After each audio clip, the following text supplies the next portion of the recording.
Chapter 3, Child Marriage. Much as I wish that I had not to write this chapter, I know that I shall have to swallow many such bitter draughts in the course of this narrative, and I cannot do otherwise, if I claim to be a worshipper of truth. It is my painful duty to have to record here my marriage at the age of 13, as I see the youngsters of the same age about me who are under my care, and think of my own marriage. I am inclined to pity myself and to congratulate them on having escaped my lot. I can see no moral argument in support of such a preposterously early marriage. Let the reader make no mistake. I was married, not betrothed. For in Kathiawad there are two distinct rites: betrothal and marriage. Betrothal is a preliminary promise on the part of the parents of the boy and the girl to join them in marriage, and it is not inviolable. The death of the boy entails no widowhood on the girl. It is an agreement purely between the parents,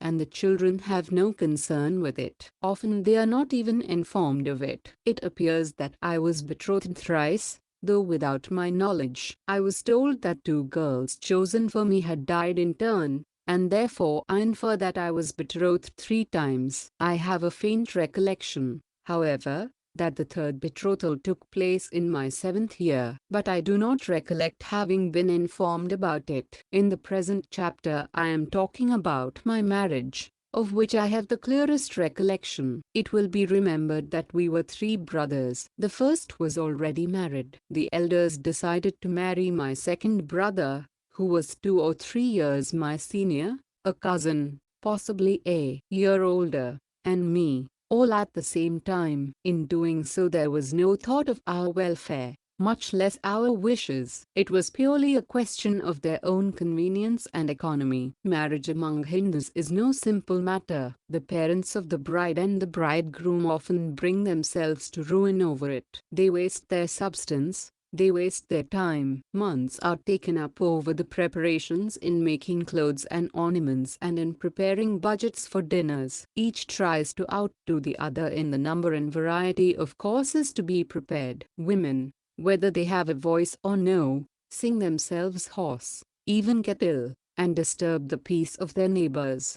These in their turn quietly put up with all the turmoil and bustle, all the dirt and filth, representing the remains of the feasts, because they know that a time will come when they also will be behaving in the same manner. It would be better, thought my elders, to have all this bother over at one and the same time. Less expense and greater éclat, for money could be freely spent if it had only to be spent once instead of thrice. My father and my uncle were both old, and we were the last children they had to marry. It is likely that they wanted to have the last best time of their lives. In view of all these considerations, a triple wedding was decided upon, and as I have said before, months were taken up in preparation for it. It was only through these preparations that we got warning of the coming event. I do not think it meant to me anything more than the prospect of good clothes to wear, drum beating, marriage processions, rich dinners and a strange girl to play with. The carnal desire came later. I propose to draw the curtain over my shame, except for a few details worth recording. To these I shall come later, but even they have little to do with the central idea I have kept before me in writing this story. So my brother and I were both taken to Porbandar from Rajkot. There are some amusing details of the preliminaries to the final drama, for example smearing our bodies all over with turmeric paste, but I must omit them. My father was a Dewan,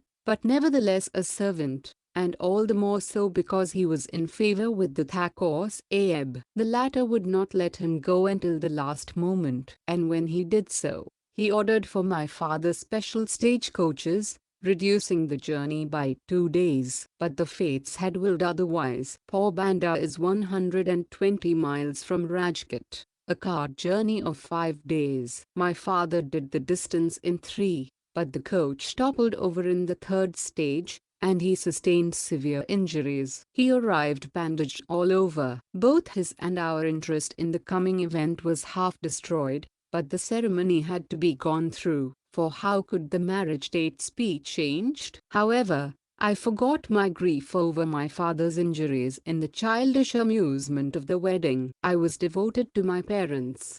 But no less was I devoted to the passions that flesh is heir to. I had yet to learn that all happiness and pleasure should be sacrificed in devoted service to my parents. And yet, as though by way of punishment for my desire for pleasures, an incident happened, which has ever since rankled in my mind and which I will relate later. Nishkulanand sings, renunciation of objects, without the renunciation of desires, is short-lived, however hard you may try.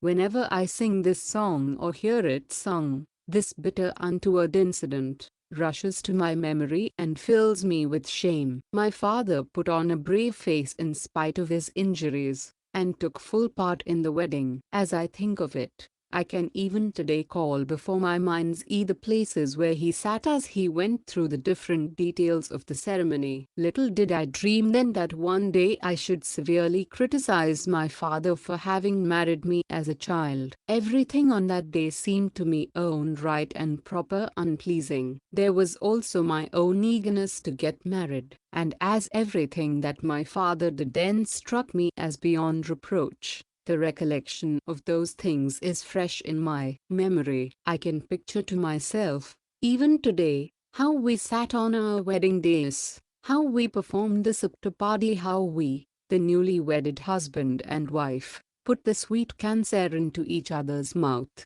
and how we began to live together. And oh, that first night, two innocent children all unwittingly hurled themselves into the ocean of life. My brother's wife had thoroughly coached me about my behavior on the first night. I do not know who had coached my wife. I have never asked her about it, nor am I inclined to do so now. The reader may be sure that we were too nervous to face each other. We were certainly too shy. How was I to talk to her? And what was I to say? The coaching could not carry me far, but no coaching is really necessary in such matters. The impressions of the former birth are potent enough to make all coaching superfluous. We gradually began to know each other, and to speak freely together. We were the same age.